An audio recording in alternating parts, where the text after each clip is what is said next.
to the next slide. So as Alison mentioned, myself and Matt Poirier are attending, representing Dunsky Energy Consulting. Matt is also on the line to add further context during the question and answer portion after we give the presentation. So really quickly, Dunsky has been working on innovative financing for well over a decade in the Canadian and the US context. A lot of that experience comes from a combination of program design and opportunity assessment, but also from evaluation of some of the leading programs down in California and other parts of North America, as well as working with a number of Canadian cities and municipalities. So what we're going to present today is founded in our experience, our insights from working with those different programs and those delivery agents who are quite active in the innovative financing space.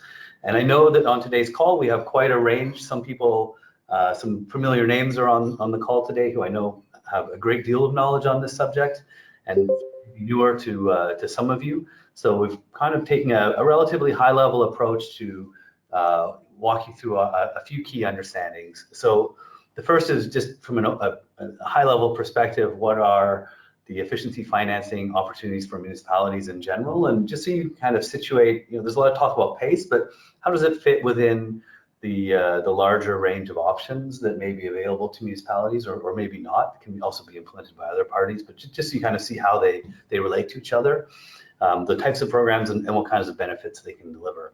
And then we want to dig in to more closely to PACE, LIC. I always like to say that LIC is Canadian for PACE. But LIC is kind of the mechanism, and PACE is probably a better, probably a better product to put out into the marketplace, or to name it like the City of Toronto did, the HELP program, or I think LICs aren't necessarily something the average homeowner understands as well. So we refer to it as PACE or LIC within this presentation. So we'll talk about how it works and opportunities and challenges, and an overview of the Canadian experience. And hopefully there are some people also on the line, Marco, of course, but others as well who might have further experience to add to the mix. And then we're going to talk very briefly about the FCM Community Eco-Efficiency Acceleration Program that we are currently working for the FCM to develop. So why would municipalities be interested in pursuing sustainable financing? I think one of the key driver here is increasing the efficiency in homes and meeting greenhouse gas targets. We've seen a lot of leadership at the municipal level in setting greenhouse gas targets and taking action towards them over the last decade in particular. And this can be an effective tool for helping to unlock the savings within your community. And the great thing about financing is it can be complementary to the existing incentives and policies, some of which might be municipal, some of which might be offered by the federal or the provincial government. Utility incentives and home energy retrofit incentives often do a good job of making energy efficiency more affordable, but they don't necessarily go after one of the. Okay, so I was talking about how financing can be quite complementary to existing utility incentives and rebates that might be available to the citizens of your municipality, and because it helps to address some of the first cost barriers or the access to capital barriers that incentives, while they're effective at reducing or improving the cost effectiveness, they don't necessarily help people with how are you going to pay for the other 80% of this project.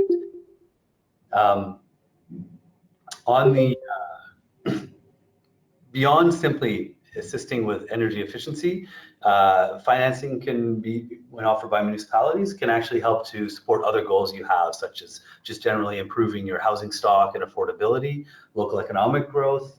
And we've seen some programs that bring in water efficiency as well as energy efficiency, or seismic improvements and other health and safety concerns that you might have.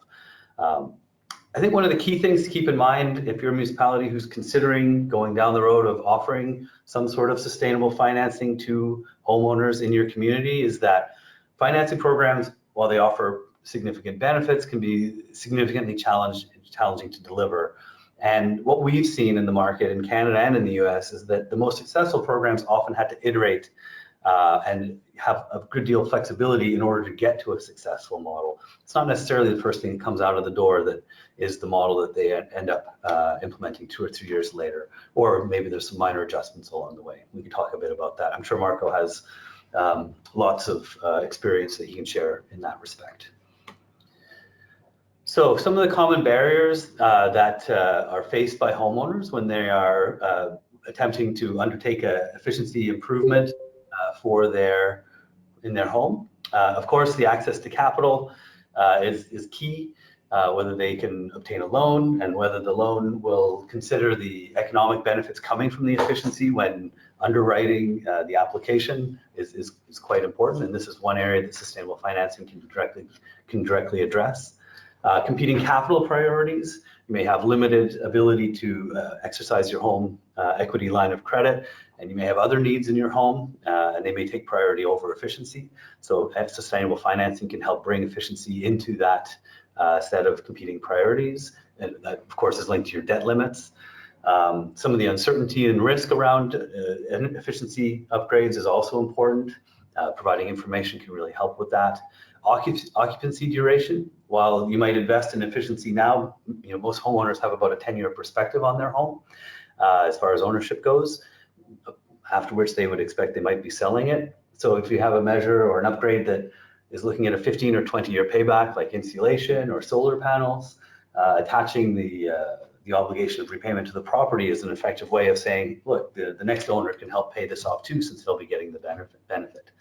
And there's a number of other barriers too that are to some degree can be addressed through financing, such as the split incentive between a renter and a homeowner and the rental laws. As far as the types of tools that exist for financing, we generally break them into 2 types. One is repayment vehicles, and the other is credit enhancement. And so repayment vehicles are just simply creating mechanisms for repaying the loan that are or repaying the financing that are somewhat different than a personal loan or what people experience typically. And they are often tied to the property or the energy bill, or they're specialized to the piece of equipment. So we really look at, of course, PACE and the LIC mechanism being attached to the property and the tax bill. Utility on-bill programs can be quite effective also, as they attach to you paying your electricity or your gas bill, which is something people are generally in the habit of paying because they don't want their lights and gas to be shut off. And some of the specialized loans and leases can also be quite effective as repayment mechanisms. In credit enhancement side, we're looking at tools that can help reduce risk for the lender and can therefore lead to reduced interest rates, expanded access to loans. So these include loan loss reserves, which might cover a significant portion of the lender risk, which encourages them to go into the marketplace, offer financing to people who wouldn't necessarily be considered creditworthy by other programs or other financial products. Loan guarantees can have a similar effect. Interest rate buydowns can help to lower the cost of borrowing customers. Co-lending can share the risk between different parties who may have an interest. And warehousing can be an effective tool for absorbing a large number of small loans and repackaging them so that programs can recapitalize and shift some of that risk to the secondary markets. Those different mechanisms can be combined into programs, and we wanted to, or programs or products, and we sort of, depending on how many of those elements or how you structure it, your program might be quite complex and have a relatively narrow focus in what it's trying to go after, and may, as a result, may be limited in the number of people who can or are willing to apply for it, but may have a very big impact for those people, bring a great deal of value. Or you can come up with a sort of a broader or a wider program with a wider appeal, which is very easy to access, but because the requirements are quite low and the value add may end up being significantly less than some of these very targeted programs. So we like to, okay, my apologies. I'm not sure if it's the internet connection on our side or GoToMeeting is having some issues today. So I was just going to walk you through, a personal loan may have little additional value. It's quite a common product in the marketplace, but it has a great deal of appeal. Whereas, higher up the chain, you see, PACE and LIC. It might be harder, it's accessible typically for people who are the homeowners, so that in itself limits who can be eligible for the program. It brings a great deal of value because of the mechanisms of attaching to the property, accessing municipal support, often low-cost lending itself. But with that can come requirements around getting an energy audit in order to be eligible for the project, or having a mortgage lender approval, and many other aspects just to make sure that you're actually fitting within the acceptable criteria of the program. I won't walk through all of them, but this is our sort of how we see them stack up.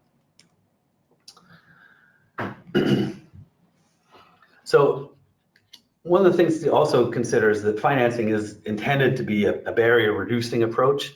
One of the pitfalls we see sometimes in financing programs, because they are about taking on risk and shifting risk, is that the program design itself becomes a barrier.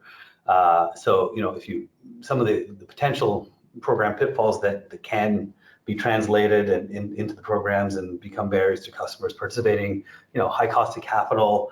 I think one of the really key is the restrictive underwriting criteria, or having very complex applications can be really difficult. So to the degree that you can avoid those pitfalls when delivering any of these products, it certainly opens up the opportunity for more people to get involved, and it makes it more appealing, and helps the program itself to help bring down the barriers and itself not become a barrier.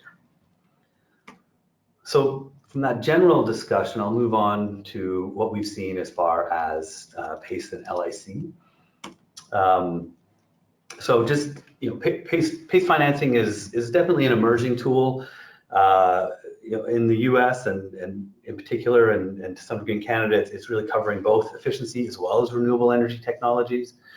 In Canada, we use the local improvement charge mechanism, which allows us to attach a voluntary special tax to the property.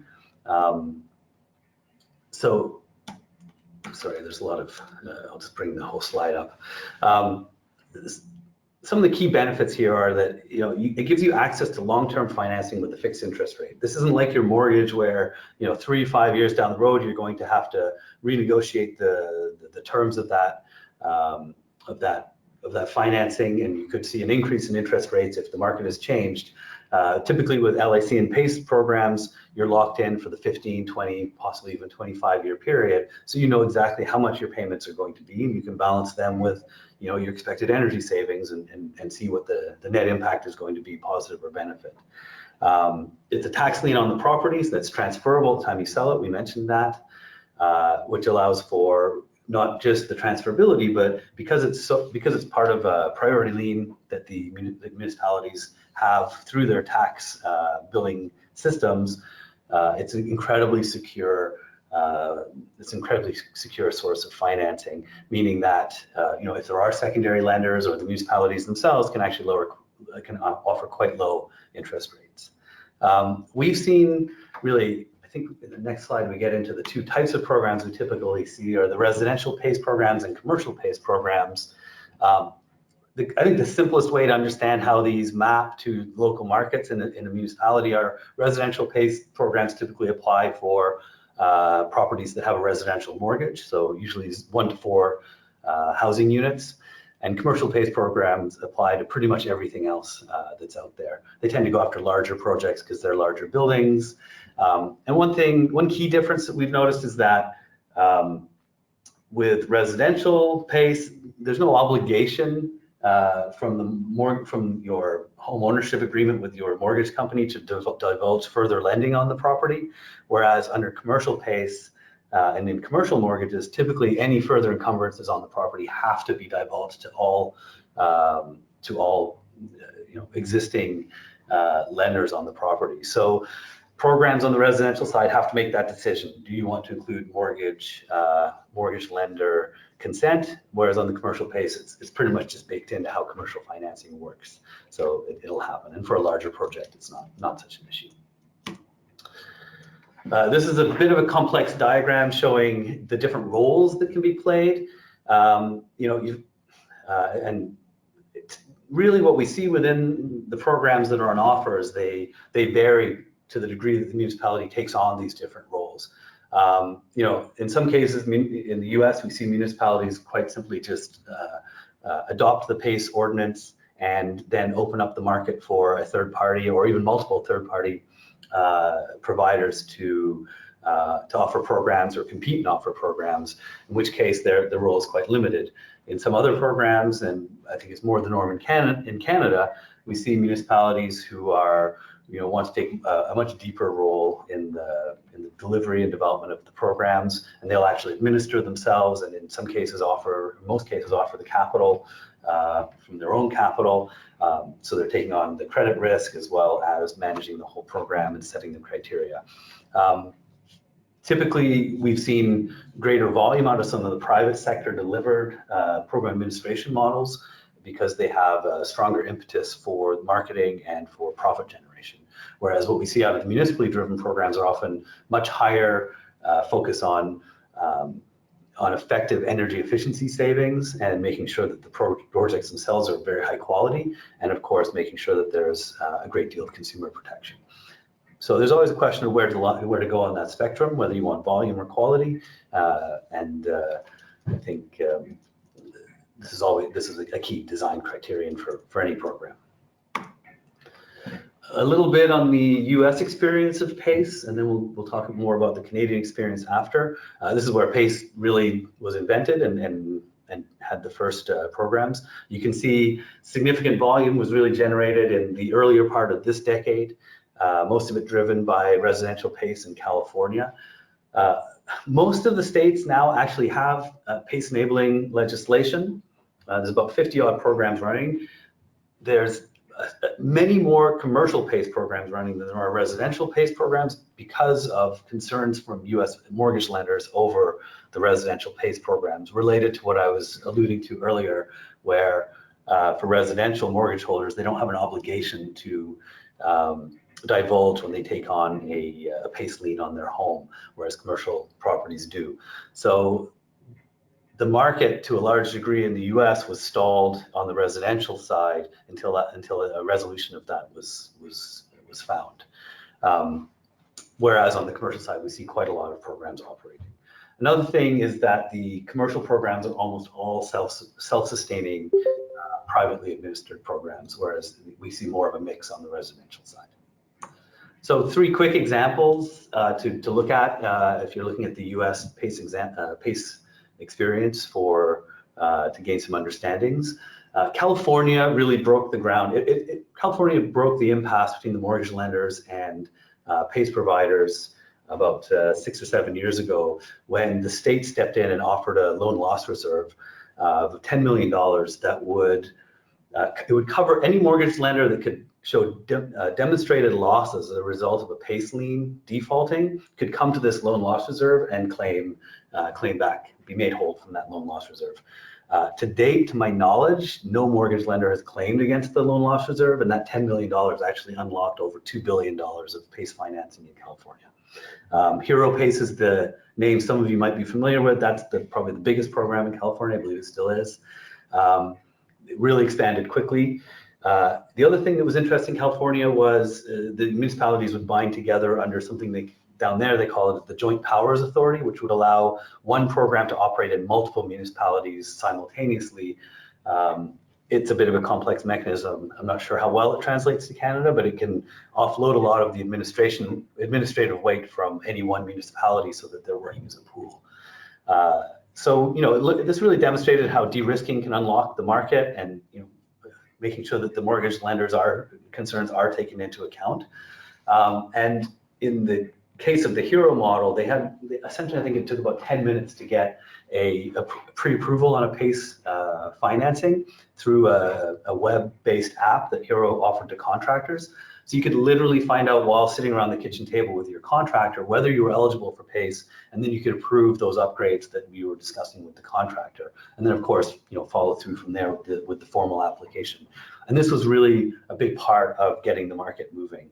The challenge in California has been, because there's been such a growth in PACE financing, that they've had to step in with a significant degree of consumer protection to make sure that it isn't being abused, and that has dampened the markets to some degree.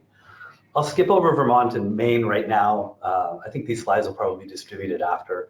They're showing more of a sort of centrally administrated, government or efficiency agency run approach, less successful in driving volume, but more successful in really looking at, how do you make sure that each PACE finance property is of a high quality energy savings.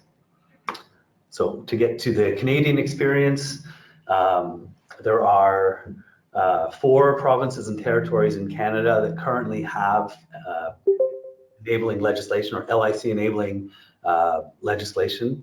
So Yukon, Alberta, Ontario, and Nova Scotia are the 4 provinces and territories. And Quebec has run some pilots without formally adopting legislation to open up the market, but we have seen some pilots in Quebec as well. Allison, you'd asked that I pause, I think, at this point and see who we have on the line who might be from any of the programs we have listed here. So can you hear me? Very well. Okay.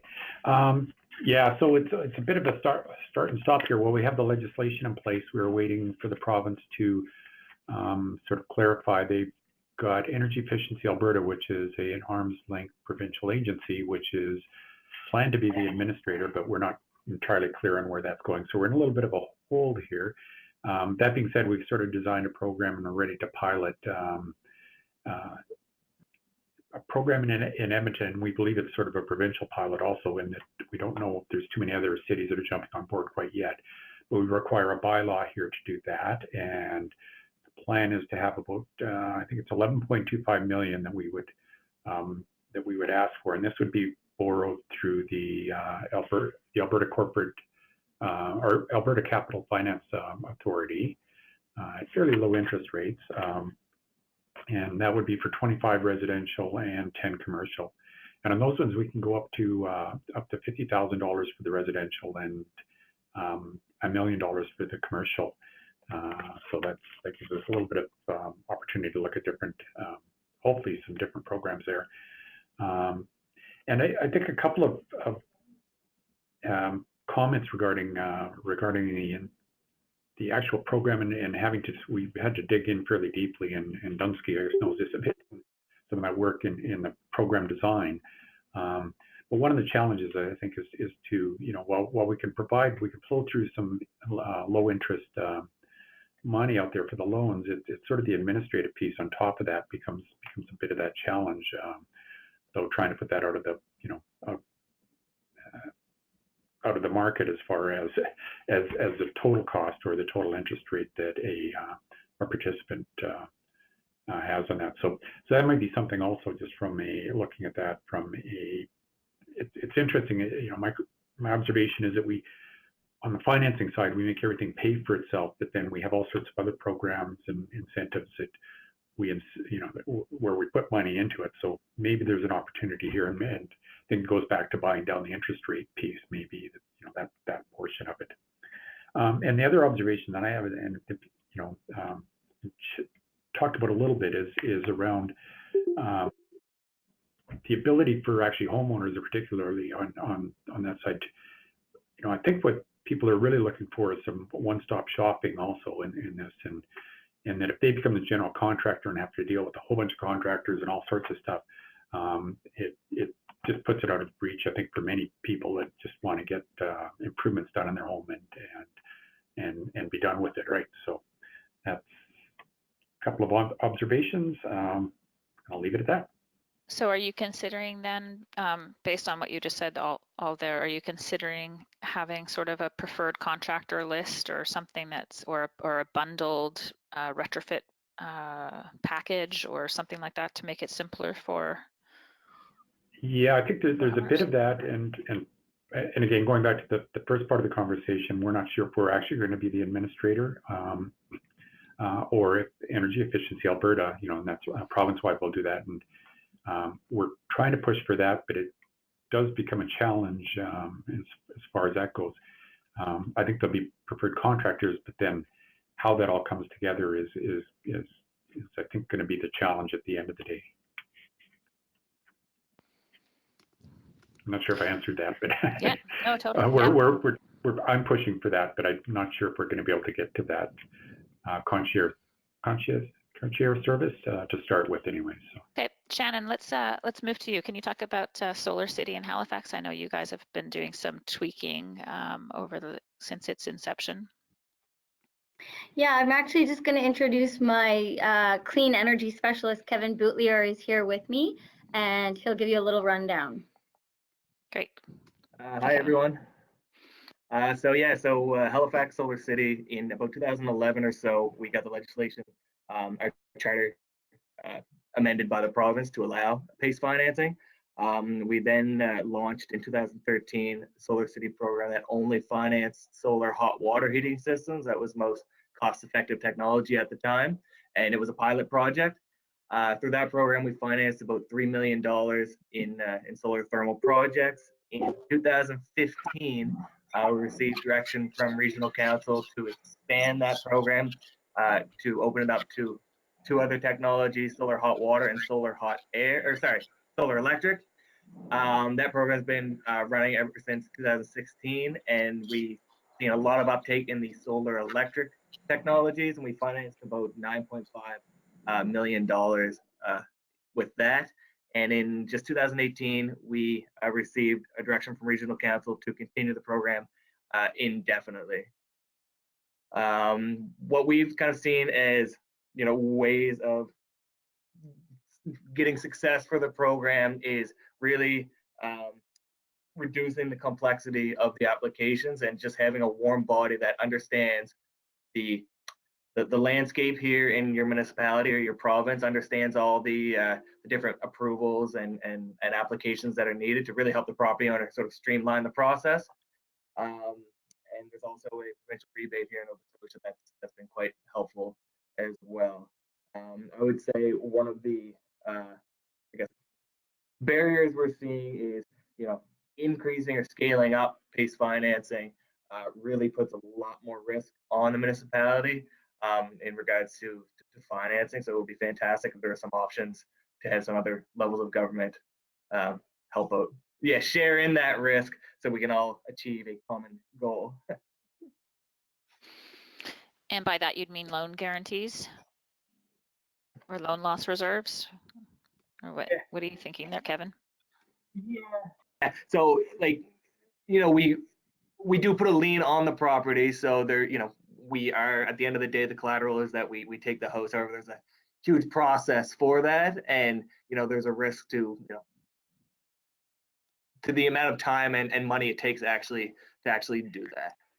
And I mean, we've now financed with our permanent program almost $10 million, but we know in Halifax, if we want to make renewables as impactful as they need to be, we need to scale up hundreds and hundreds of times, and that is a way different dollar figure. So we're just kind of thinking about are there other models or different options, especially as the federal government is looking and FCM is looking to incentivize PACE.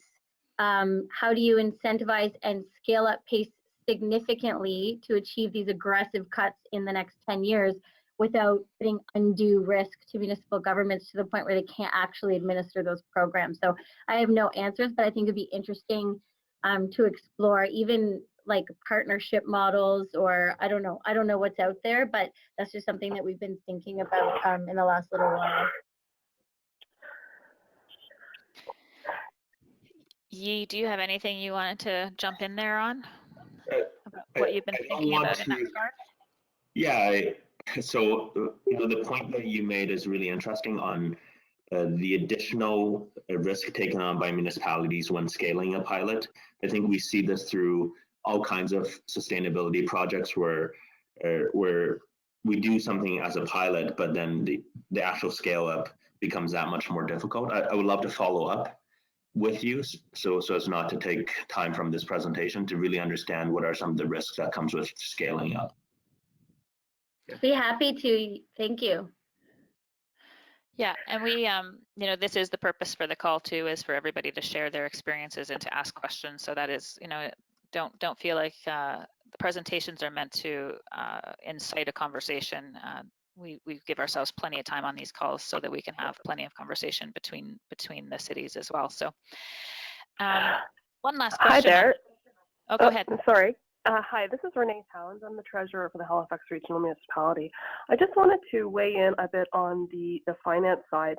I know the presenter had indicated that the municipality has to decide if we want to get mortgage lender consent because mortgage residential holders don't have an obligation to disclose additional lending. I disagree with that. Every standard mortgage document I've seen includes a clause that says that the homeowner will not encumber the property with a lien that is a priority to the bank.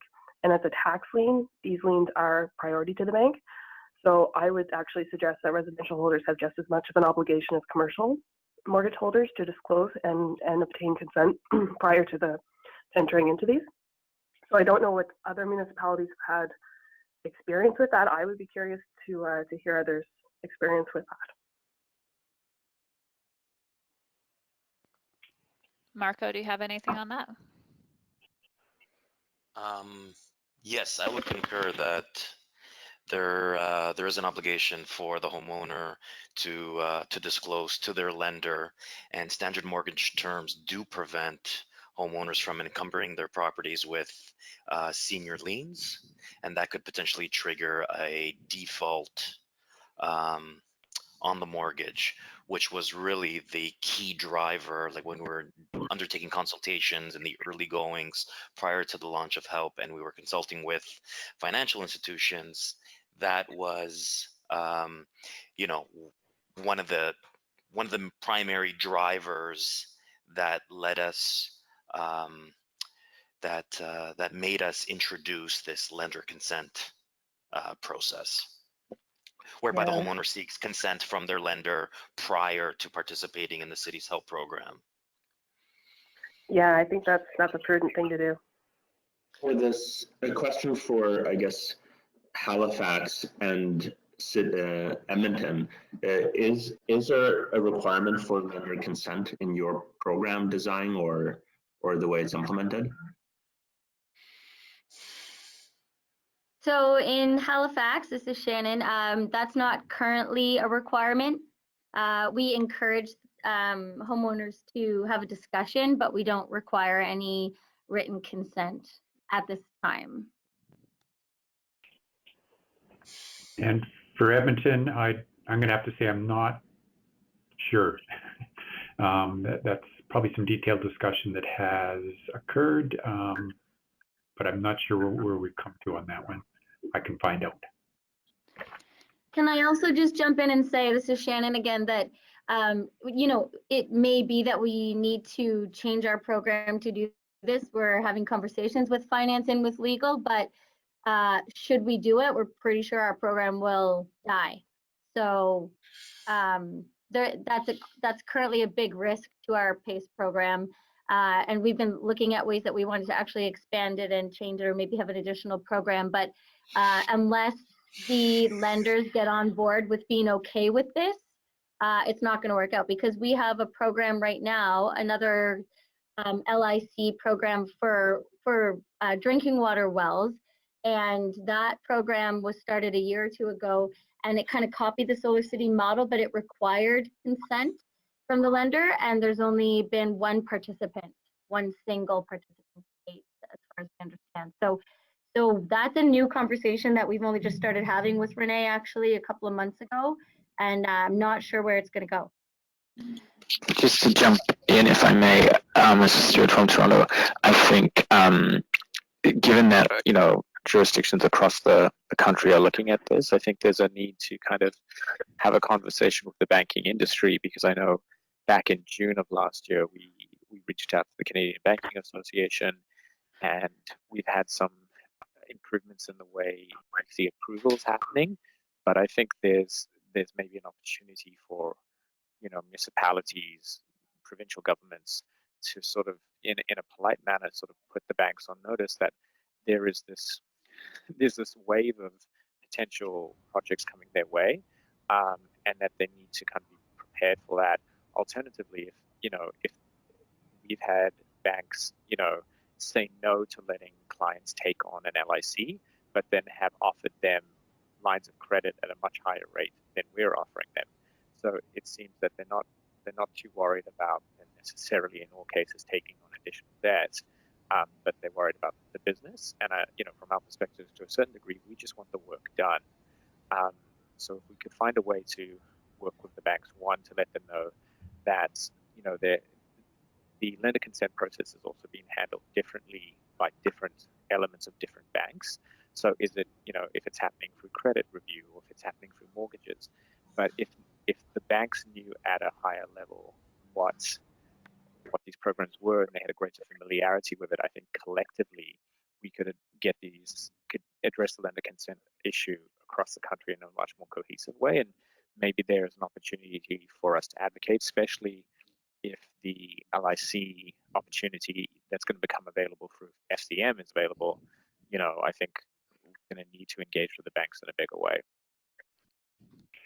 It's Renee in Halifax. I think that's a great idea. I can speak a bit to the water program. We've had 15 applicants and only one who has actually procured financing through us. The other 14 were either stopped by their bank or their bank provided them with a more preferential rate.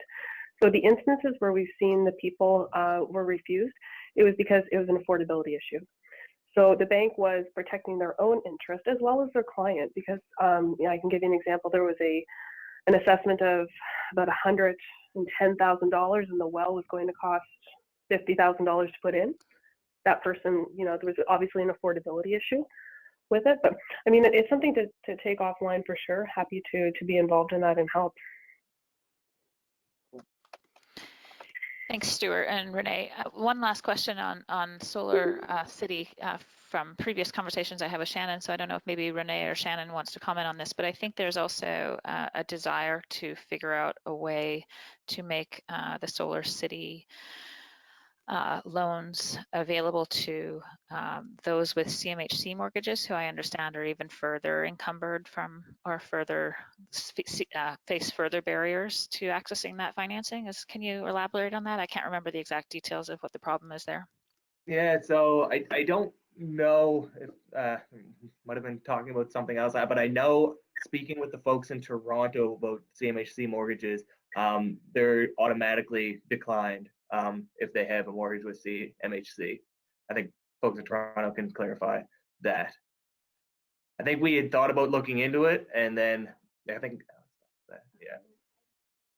yeah, sorry. Okay.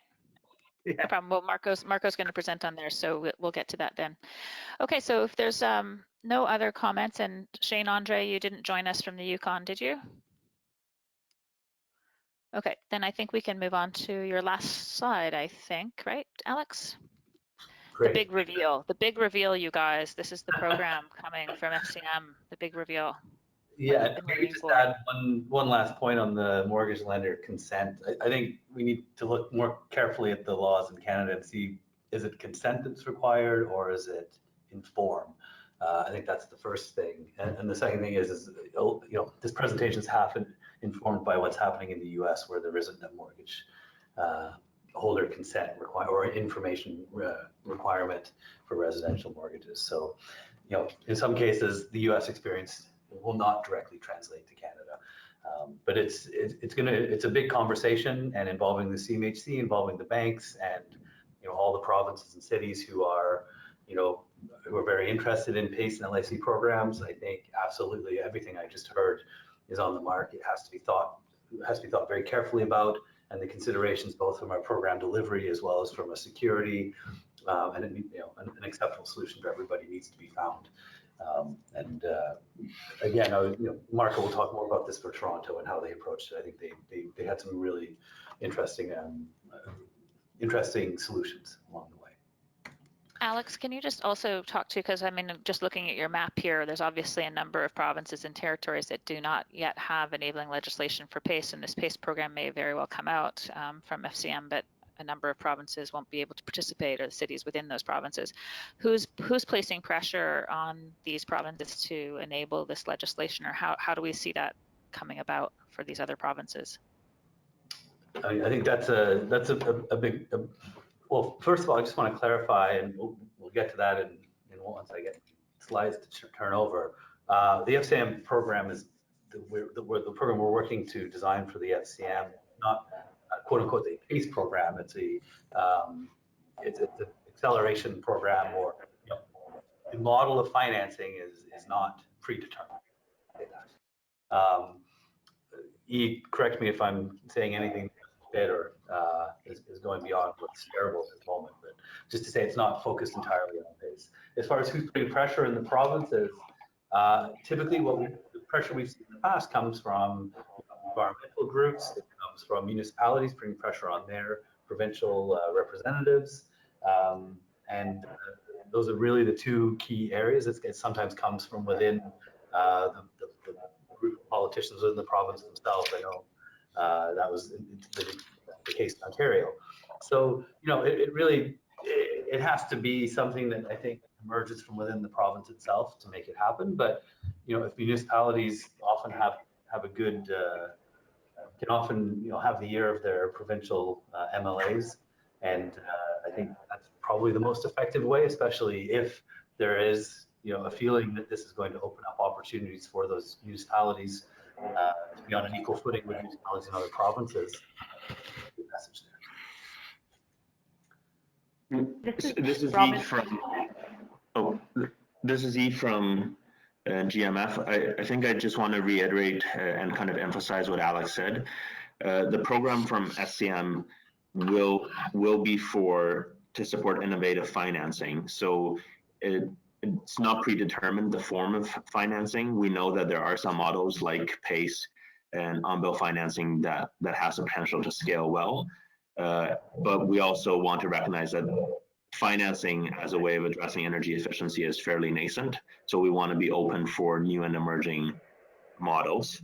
The other thing that I think is worth emphasizing is there are advocacy groups like PACE Canada that's trying to move specific types of programming, as well as kind of a grounds up municipalities really wanting to demonstrate some of these. I know, for example, in Quebec, they piloted the PACE program without clarity on legislation. And I know elsewhere, for example, in British Columbia, there are municipalities doing the same, really to provide a showcase to the province and others to really get them on board. So our programming is working with reality we have today, but kind of providing what's needed to get us to the types of policies we need in the future.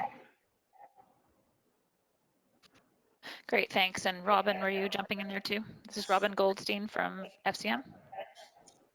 No, this is Robin Webb from Victoria. I was Webb, actually now of Victoria, previously of Edmonton. Yes, yeah.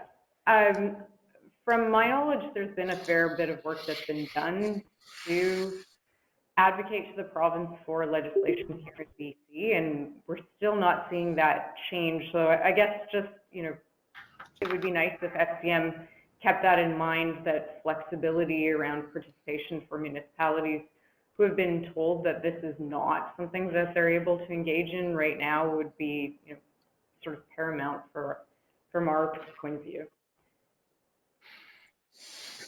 Thanks for that feedback.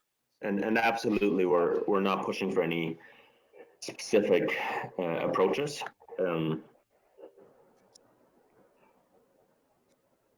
But it wouldn't be typical to ask through FCM's policy group for the federal government to pressure provincial governments to create enabling legislation. That would not be a typical policy part of your platform. I would say we are working with the federal government on energy policy, and one of the things that we are highlighting, for example, is that FCM has been, for example, tasked with rolling out this program with municipalities, and there are barriers at the federal level to a program that they've asked us to deliver. So those conversations are absolutely happening. Perfect. Okay, great. And also making sure that utilities are looped into that as well. Definitely. Great conversation, guys. Okay, so Alex, do you have anything else you wanted to add about the Eco-Efficiency Acceleration Program? I think we might have cut you off.